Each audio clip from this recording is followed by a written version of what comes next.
Welcome to the AutoSuccess Executive Spotlight. I'm your host, Brian Ankney. Today, my guest is Jorn from Remora. Welcome, Christian. Thank you. It's great to be here. Yeah, thanks for coming all the way up from Florida. You get to enjoy one of the nice times of year in Ohio. You know, the spring and the fall are beautiful. The winter not so much, and the summer not so much. But it is. It's beautiful right now. I love it. Yeah. Well, hey, let's get started with a little bit about you. Can you tell me a little bit about the career path that led you to where you are today with Remora?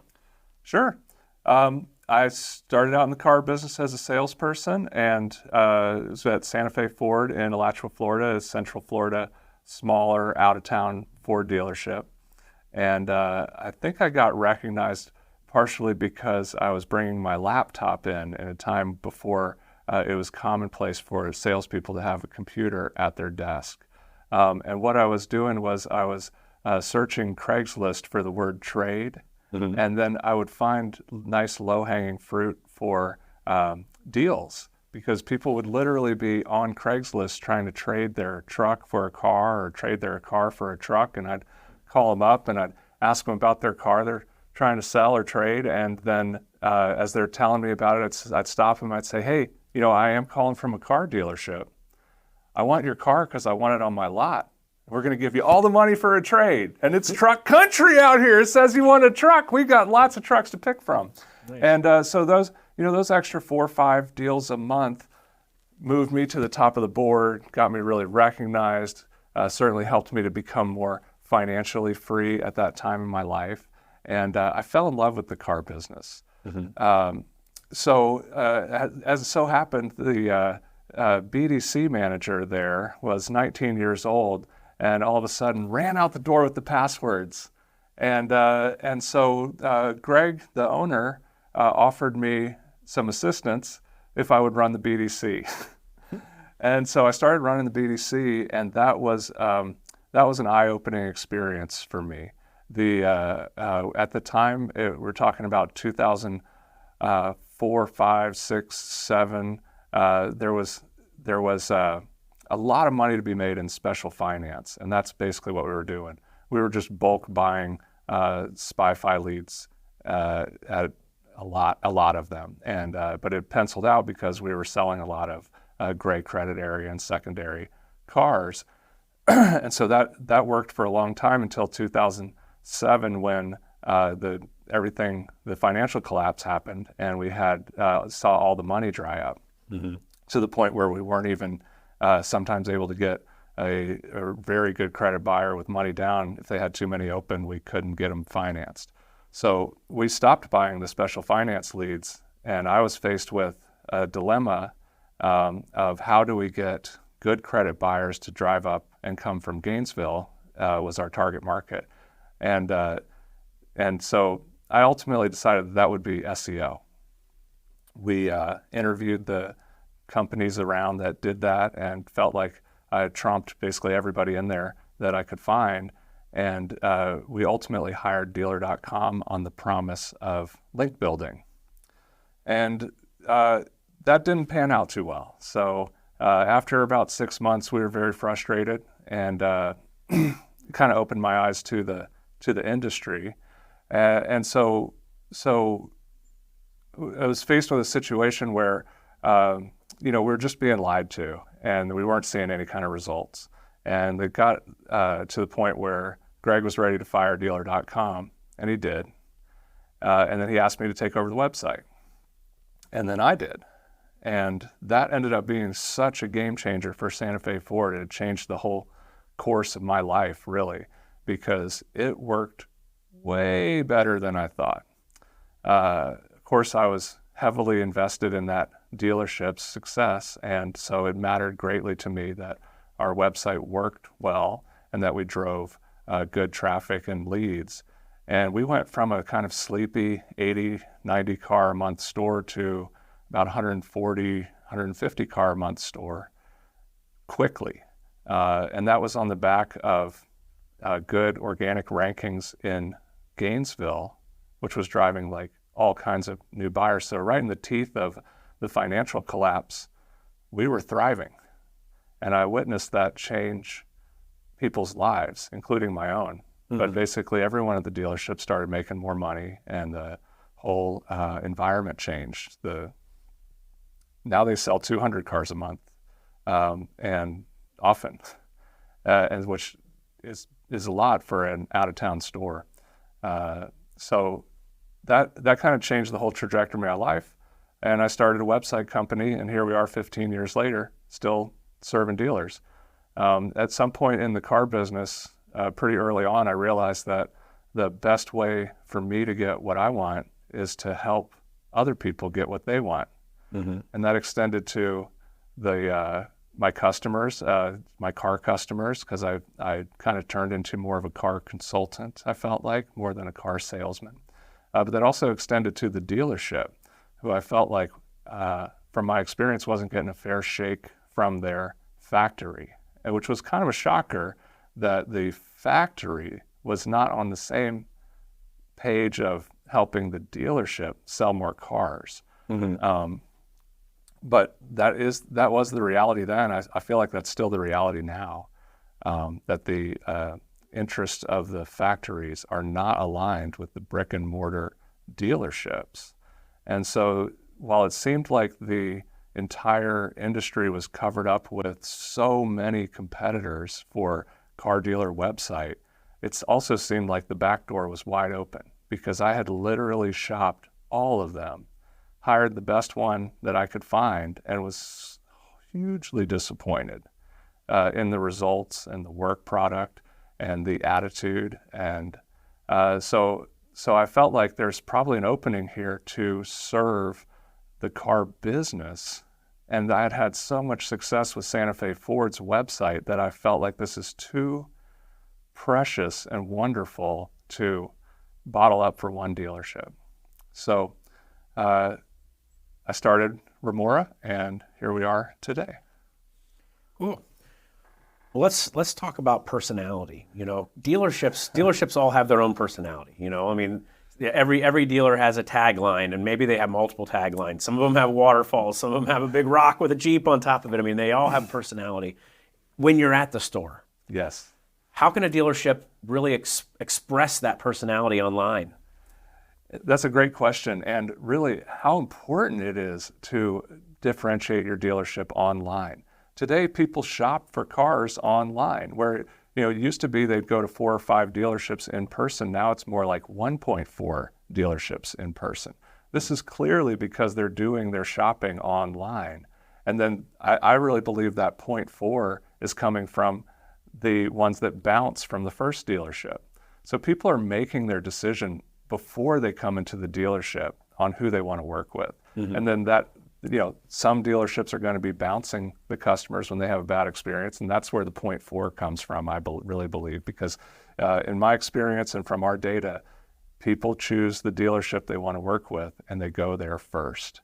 And so if you're not differentiating yourself online, then you're not getting that first chance as much as you could be. So how can you differentiate yourself if you're going to look to the factory? The factory is only interested in brand protection. They are not interested. In fact, they have a vested interest in keeping you from differentiating your store. This seems to be the case in basically every one of these brands. So where we fit in and really thrive and shine is we provide that differentiation online by mm-hmm. creating an enterprise experience that competes with the likes of AutoTrader, Carvana, TrueCar, Car Gurus, and so that we're providing enterprise software that we barely even focus on the competitive dealers because we beat them so easily. It's more about beating back the classifieds and the other entities, the lead aggregators that are basically in every market, soaking mm-hmm. up a lot of market share. So our clients enjoy an advantage where they're getting an unfair share of traffic, organic traffic from, and we're taking it away from really the classifieds. When you move up in the rankings from number 3 to number 1 on a term like Ford dealers, well, that's good for your service department, but it's probably not going to move the needle in sales. When the customer is shopping for cars and specific cars and going through the whole research process, and you're just popping up all the time and you're the only dealership that's playing in the sandbox with the classifieds, you're going to get that first shot a lot more often. And then what happens, we know how the buying behavior works online. It's been studied to death. I mean, Google wrote a whole book on it, basically. So you have the shopping behavior starts on Google, goes through a whole wild research phase, and then ends on Google. And it ends on Google because people realize it's hard to sell my car on AutoTrader. Private sellers have a real hard time. If your car is worth more than $15,000, you're going to have a hard time selling it on your own. It's hard to find the car that you want to buy. The used car factory is closed. And so when you've done all your research and you're ready to buy that car, people find themselves needing the services of a dealership to buy their car, which none of the classifieds buy cars. The dealership will buy your car. The dealership will help you with financing. The dealership will service the car after the sale and basically handles all of the travel needs of their community. And ultimately, at the end of the process, people find themselves needing a car dealership. When they've been seeing you the whole way, and then we're making the handshake online, that's a huge differentiator. Other differentiators that come from enterprise software is fast load speed, a great mobile experience, and that also creates an environment of trust, where that's really what is important online, is this building of trust, because people are going to go with the dealership that they trust the most first. And if that dealership handles their business well, they're going to get the sale. And so it's shocking that to this day, we still have 30%, 50%, 100% increase in sales from when dealers are just kind of in the mix with the blend of all the factory products, and then they differentiate themselves with Remora. It's a massive change to their business. Of course, we stay focused on making sure that happens and taking that burden off of the dealership. The dealership doesn't need to be involved in tech. The dealership should not have to become a tech guru to get these results. And so we've really focused our company on helping dealers get what they want, which is clear: more leads, more opportunities to sell cars. And so we take that whole burden away and then provide excellent support, and in a way that I know our dealers appreciate, our customers appreciate. I want to dig a little deeper into that. You mentioned you're an expert in tech. I am not an expert in tech. Sure. It seems like every time I start to understand SEO, it changes. Yes.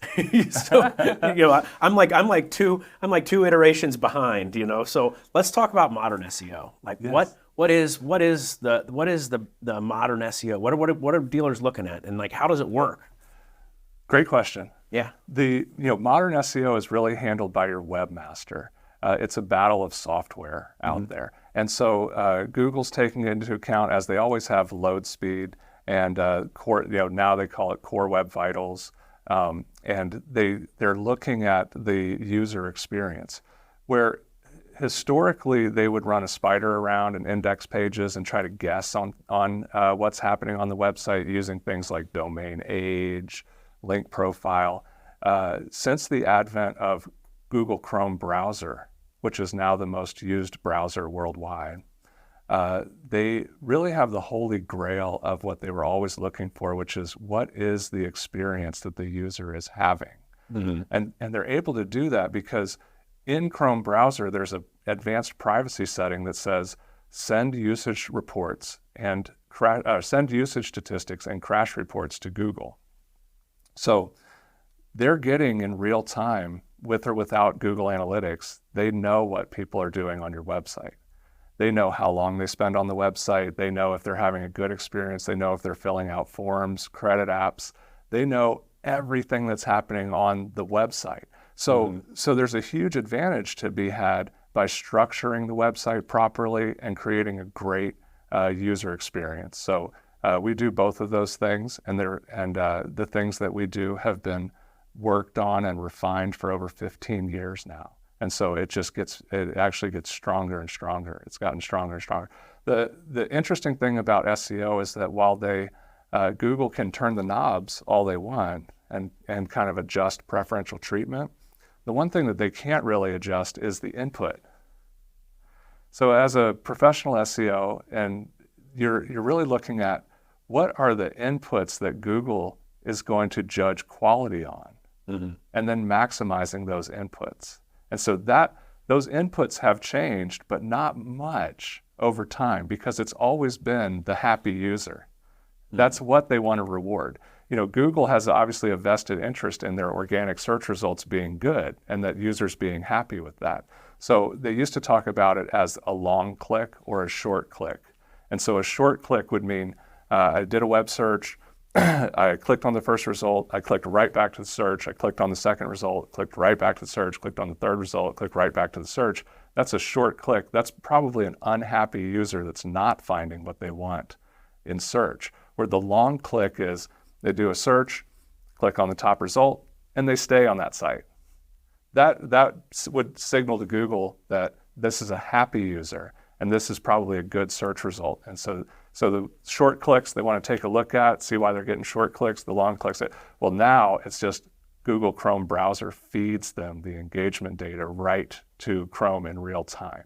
So by creating software that maximizes those engagement signals, we're able to get preferential treatment in search and get over top of AutoTrader and TrueCar and CarGurus and those guys.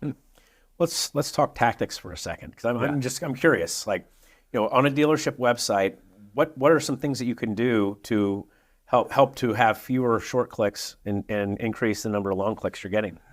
Another great question. So, it's really the software is the key. That is the key part, because there is nothing that a dealership can do with substandard software that's going to really change their SEO in any material way, because the things that need to change on substandard software would be things like site structure, schema markup, URL structure, the link structure, the load speed, and all of these things are handled by the webmaster. So even if you were to bring an SEO in, the best thing that they could do is go get your website provider to make these changes, which they can't make if they're systemically wrong. They're not going to be able to make systemic changes to their platform. And so we've thrived by making websites that are not built to scale to the moon, that are well manicured and well maintained. It really ends up being somewhat of an art form. Other things that we do for dealers that they can do would include things like citation management. So you are linked to by all kinds of directories and websites all over the place. And so managing those citations and making sure that your name, address, and phone number is correct and the same everywhere. So, you might not think about, you changed your phone number, how's that going to affect me online? Well, if you don't go and update all the directories that have your phone number, that's going to affect you online. Yeah. So even things that are not links will still be considered citations by Google and are part of your link profile. It's called a NAP, name, address, and phone number, which often does also create a link. So like if you change domains, say, but you don't update all of your social media profiles, even if they redirect, that's going to be suboptimal. So there are things that you can do off the site, but it's not going to have much of a material effect if you don't have proper software in place that's actually able to compete with the likes of Carvana and these other sites that they have good software. So if you want to compete with AutoTrader and TrueCar and CarGurus, you need good software too. So I imagine that would be the same as if you built a new building and you had a new address, your physical address, right? Right. And how does that work? What if you have, you mentioned the phone number. What if a dealership is using different phone numbers for different marketing, like tracking numbers? Does that, if you've got 9 or 10 or 20 phone numbers out there that are, maybe on a website, maybe on a billboard, they might be, if you've got a whole bunch, would that confuse Yeah, it Google? actually is. It is confusing. So it is important to touch that up. One of the most common things that I see media agencies and will often use a UTM code. And so they'll put the UTM code on the Google My Business link. Well, that makes it impossible for you to have consistent name, address, and phone number. That makes it impossible if you have consistent links throughout the web. if you have a UTM code on your Google My Business page, because the Google My Business is the most official way that you tell Google where your premium website is that represents your company.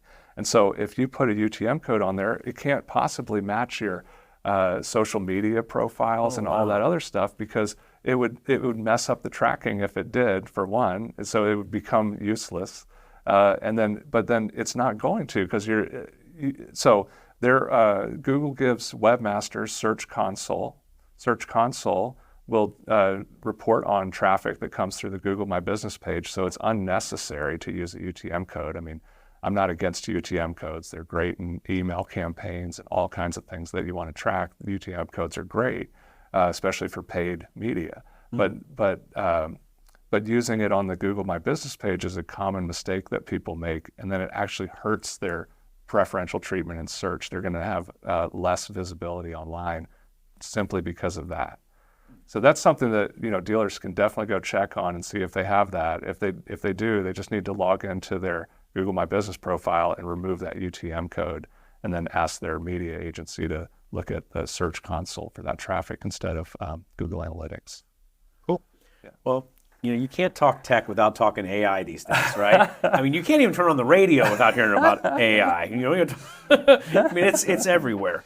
Sure. And I'm kind of the opinion that we're not going to have Terminators running down the road for a while. So I think John Connor's safe. Yeah. But what do you see happening in the car space with AI? Where do you think it's going to go? Well, I agree. We're not going to see John Connor soon, and I don't think that we're really ever going to see AGI, which is the thing that I think most people are scared about, which is artificial general intelligence, where the robot is now thinking for itself, replicating itself, and doing scary things. We're using AI as an assist. I do think that you're going to see a lot of businesses use AI for efficiency's sake, and there are a lot of good uses for efficiency. The key differentiator in AI is that AI is only regurgitating what has been done before. So I really don't see it replacing creative creators and people who are moving the needle and doing new things, because it can only basically work off what it's already been fed. The other thing is, it's basically a massive, hugely complicated word association game. So where it ends up falling short is when it's confidently wrong. We've seen this already, where a lawyer used ChatGPT to write a legal brief and said, hey, write a persuasive argument for my case. And it did. It made a very persuasive argument. He hands it into the judge, and the judge goes, this case law that you referenced doesn't exist. And unlike conventional software and code that we're all accustomed with, if that was happening, you could go in and fix it. Where with the AI, even the people who made the AI can't understand really how it works, because it's been built off training itself. And so it basically is like millions of monkeys typing, and then a teacher bot that comes back behind and says, well, these monkeys were right and all these were wrong. But then it does that over and over and over and over again. So it creates what is actually kind of a parlor trick, where it can write content, but you can't tell it, don't lie. Oh. It can make images, but you can't explain that hands have 5 fingers. So you ask it to make an image of someone holding an umbrella. They may never fix that. So some of these things that are at first blush seem like really scary, then you kind of peel it back and you see some of these limitations might never get fixed. So I don't think that creative industries are really under threat, and I don't think creators are under threat. What is nice about it, though, is it does take care of some mundane tasks. So I think businesses can definitely find some efficiencies. I know that we have in the just kind of grunty type of stuff where every business has work that needs to be done that nobody wants to do. Yeah. And so for that type of work, that's AI is great for that. But I don't see it replacing like doctors and lawyers or anything like that anytime soon. Hopefully not hosts on video shows, right? Definitely not hosts on video shows. Well, I want to talk about kind of a sore spot. Anybody who has ever had cable, had a website, had anything technology-wise, you call on the phone and you want to get some support, and it's difficult most of the time. I'm a perfect example. I can't figure out how to get Xfinity on the phone, and I want a better internet, but I can't figure out how to get them on the phone. What is your philosophy on support? Well, my lived experience at the car business was horrible support from our website provider. And so that's definitely become a differentiator for our company. I know that a lot of the business that we get, we hear complaints about how it was working with their previous providers, that they are waiting weeks sometimes for responses or any kind of website change request. They're talking to people that are overseas that can't possibly understand what they're trying to get at. And so certainly a differentiator for Remora is our top tier, excellent support, all-American in-house support, where we've been doing this for so long that we have insight for the dealers. So when a dealer is calling Remora and asking for something, one, it's going to be done in 8 hours. Two, we probably have some insight on how to do that in a even better way.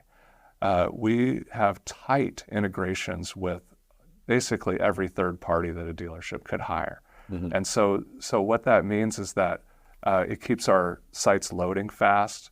It keeps it keeps the support coming to Remora, which we want. So what I hear from dealers that they're frustrated by their previous providers is that it's a blame game. And so something's going wrong and he's blaming them, they're blaming us, and it's just a big blame game.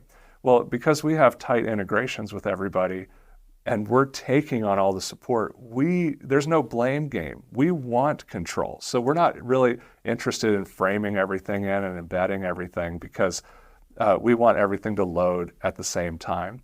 And so, and we also want that support to come to us, where I feel like our competitors all want to ship that support back to the third party. Mm-hmm.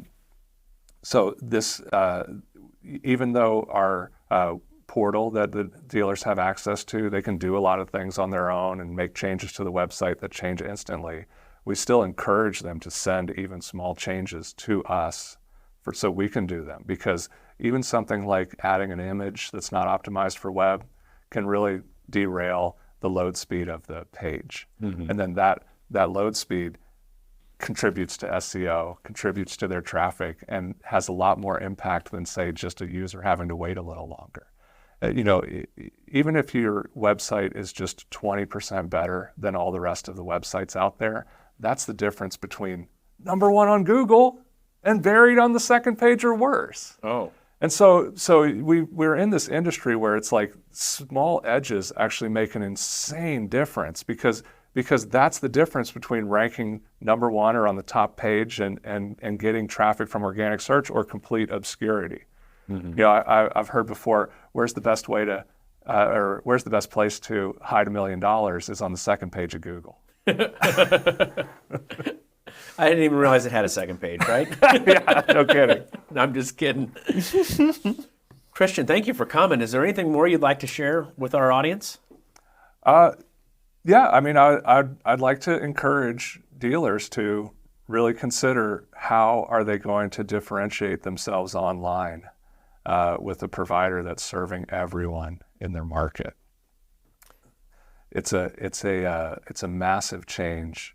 We've made good on our promises to hundreds of dealers, and while our footprint is small, we probably have the most 10-year plus and customers for life in the industry.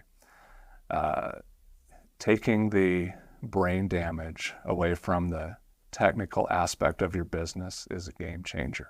And then the results is also a game changer, because dealerships are good at selling cars, and they don't need to get good at writing blog posts or doing silly things that really don't impact their business.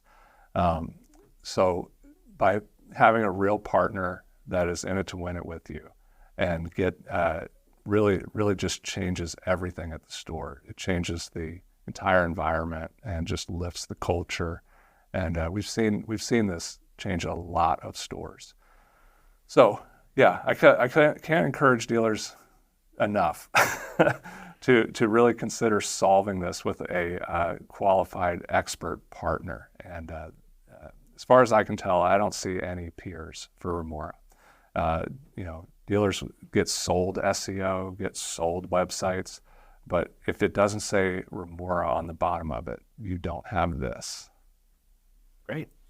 Thank you for coming. Thanks, Brian. Thank you for taking the time to join us for this AutoSuccess Executive Spotlight. I'm your host, Brian Ankney. Today, my guest was Christian Jorn from Remora. We hope to see you again soon. This episode is Over the Curb and Burning Gas.